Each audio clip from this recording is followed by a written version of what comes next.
BTV 전주 방송에서는 6월 호국보훈의 달을 맞아 우리 지역의 상처로 남아있는 굴곡진 역사를 되돌아보고 문제점은 없는지 짚어보는 연속 기획 보내드리고 있는데요.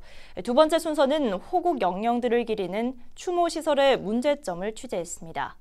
전북 곳곳에는 6.25 전쟁 전사자 등을 기리는 추모비와 탑 등이 건립돼 있는데요. 일부 시설의 경우 일본식 현충비와 탑의 형태를 띠는 등 일제 식민잔재가 고스란히 이어져 오고 있습니다. 유철미 기자가 보도합니다. 전주 낙수정 군경묘지입니다. 한국전쟁 당시 산화한 군인과 경찰 등 호국 영령들이 잠들어 있는 곳으로 전쟁 막바지인 지난 1953년 3월 설치된 이후 1973년 군경묘지로 개칭됐습니다. 특히 군경묘지 한쪽에는 이승만 전 대통령의 휘호가 담긴 충혼 불멸탑이 세워져 있습니다. 1955년 건립됐는데 유해 안장을 위한 입방체 공간 위에 높은 탑신을 세운 형태입니다. 일본식 충령탑의 형식을 모방한 것으로 보입니다. 전주 가련산 정상에 위치한 순국학도 현충비입니다. 6.25 전쟁에 학도병으로 출전해 순국한 509위의 호국 정신을 기리기 위해 지난 1962년 도민의 성금으로 세워졌습니다. 이 현충비의 기단부를 보면 돌을 겹겹이 쌓아 올렸는데 일본식 기단 양식입니다. 전주 다가공원 안에 있는 호국지사 충령비 역시 기단부 양식이 일본식 현충탑의 형태를 띠고 있어 식민 잔재임을 알 수 있습니다. 현충시설 중 비석이나 탑의 일부가 일본 신도나 일본군 묘비의 모양과 닮아 있는 경우도 있습니다. 한국전쟁 직후 전몰장병과 피해자를 추모하기 위해 도내 곳곳에 세워진 충혼비들입니다.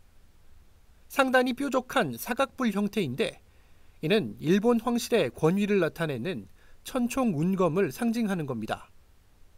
이는 국가기록원이 보유한 일제강점기 자료에서도 유추할 수 있습니다.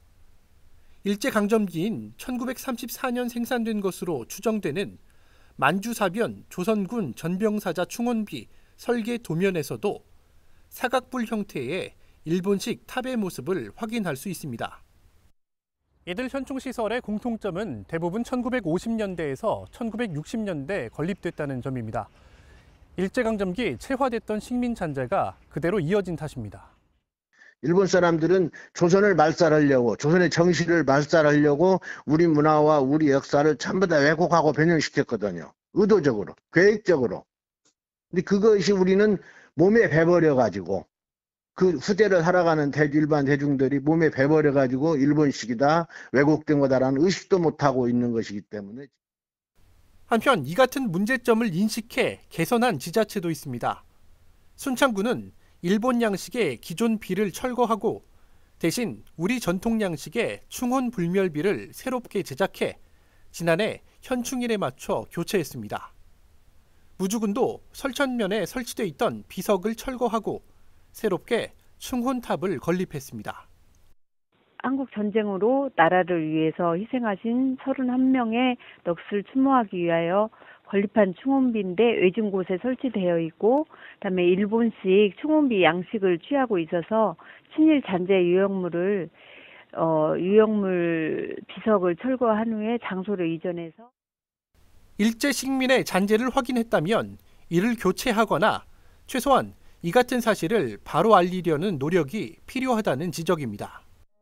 아픈 역사를 그냥 쓸어내리기로 하면 지금 튀어 없애버리는 게 좋지만 그게 없어진다고 없어지는 것도 아니잖아요. 앞으로 이런 일을 우리가 겪지 않으려면 이런 것들이 있었다라고 기억을 하게 해줘야죠.